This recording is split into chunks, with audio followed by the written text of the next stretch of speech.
Are you struggling with infertility and you have insulin resistance? Then today's video is for you.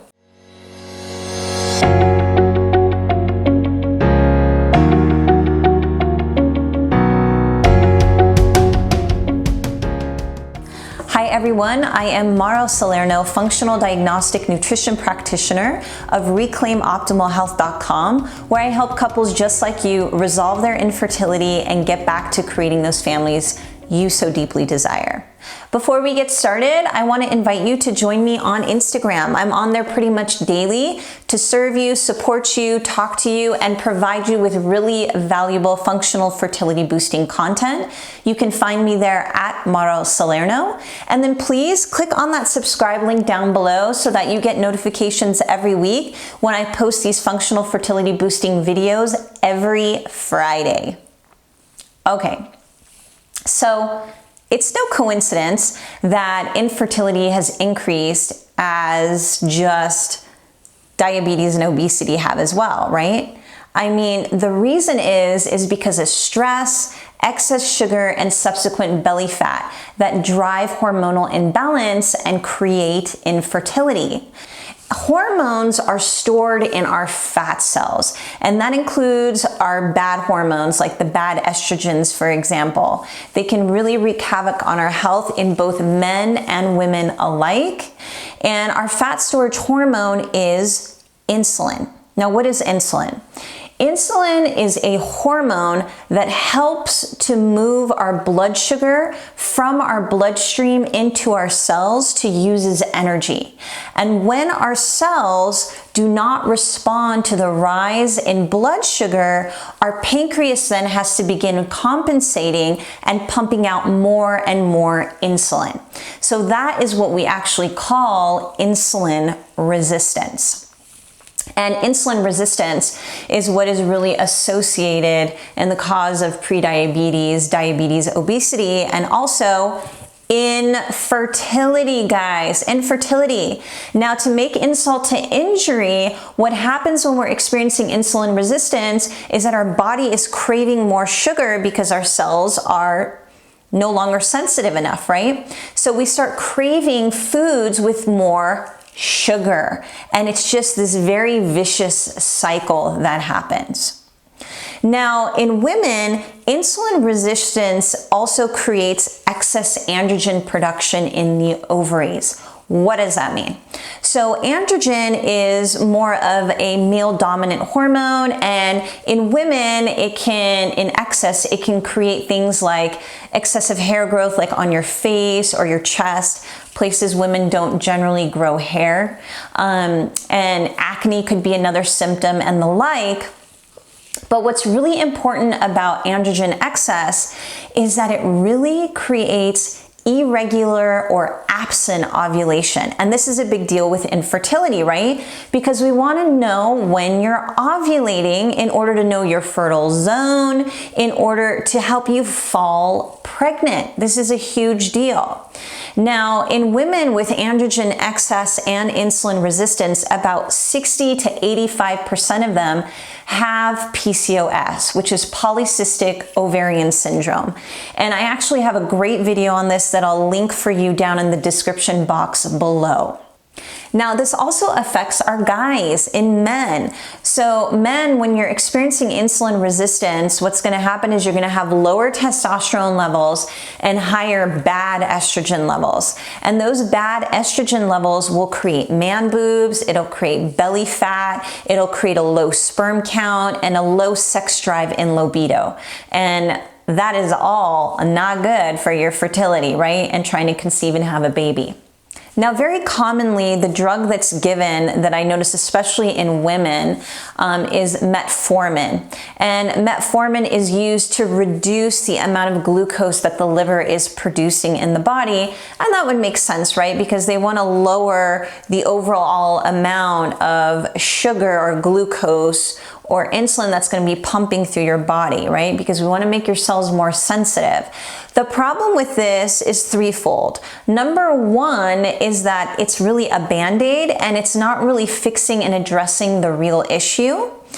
Number 2 is it's not necessarily always going to resolve your infertility. In fact, more times than not, I see women who have been on metformin that they're still not either able to fall pregnant naturally or have a successful IVF. And then number 3 is the side effects, okay? All pharmaceuticals break down your gut lining. It's a big deal because we know how much the gut is intertwined with our fertility. So if you're taking a drug that's breaking down your gut lining, you're actually negatively impacting your fertility. And I'm sure you don't want that. And I'm sure you would rather just take care of your insulin resistance and not create a band-aid over it, right? So some of the things that happen with the metformin is that people will get obvious gut symptoms like bloating and gas and nausea and diarrhea, but some people can also get constipation, and some people won't even show any signs of gut symptoms, but everyone's gut is getting damaged. And as a result of that, your gut is not able to render the nutrients from your food because you're not able to digest properly when you have damage to your gut. And what we notice in people who consume metformin is that they have B12 deficiencies. So we know that insulin is a key driver in infertility. That's why a diet that has excess sugar and refined carbohydrates has a really big negative impact on your insulin levels and your blood sugar levels. So when we were developing our genetic code, we were consuming about 20 teaspoons of sugar per year. And now we are consuming about 152 pounds of sugar per year, 146 pounds of flour per year, which also turns into sugar. So you can see why as a society, we're having this increased rate in infertility and diabetes and obesity and insulin resistance. It's really a no-brainer. A lot of it comes down to diet, but it's not all diet, but a lot of it is. So I want to encourage you that you can really turn this around. You can really reverse this and resolve your insulin resistance, your diabetes, your obesity, your PCOS by taking charge of your lifestyle and your habits. So I wanted to start by giving you 6 tips and tricks that I implement with my clients in order to resolve insulin resistance. You ready? All right. Number 1 is to go low glycemic. So you want to create a diet that's high in good fats like coconut oil, avocado oil, ghee, tallow, lard, and the like, and then also lean proteins, lean meats. And of course, vegetables and the like. Definitely want to stay away from fruits because they do have sugar in them, okay? So you want to increase your proteins. And this is really going to help to make your cells more sensitive. You also want to do a detox from obviously sugar, but also gluten and dairy as well. So number 2 is to repair your gut. I always have my clients run a stool test so that we can take a look and see if there's any pathogens or infections that are creating a greater stress in the body and contributing to high blood sugar levels, but also because you want to get rid of those infections. They're not beneficial and they're going to make your situation worse. And we also want to take a look at the gut because we want to see what your beneficial bacteria is like and improve upon it. So sometimes it's recommended some people consume fermented foods, which can be really great, but for some people that doesn't work. But also a spore-based probiotic can be really, really wonderful. And then looking at any food sensitivities you have because we don't want to stress out the gut. So those are all tests that I help people run so that you can resolve your gut issues, resolve your insulin resistance, and fall pregnant naturally. Number 3 is exercising regularly. We know that exercise reduces your blood sugar levels and it also helps to curb your cravings.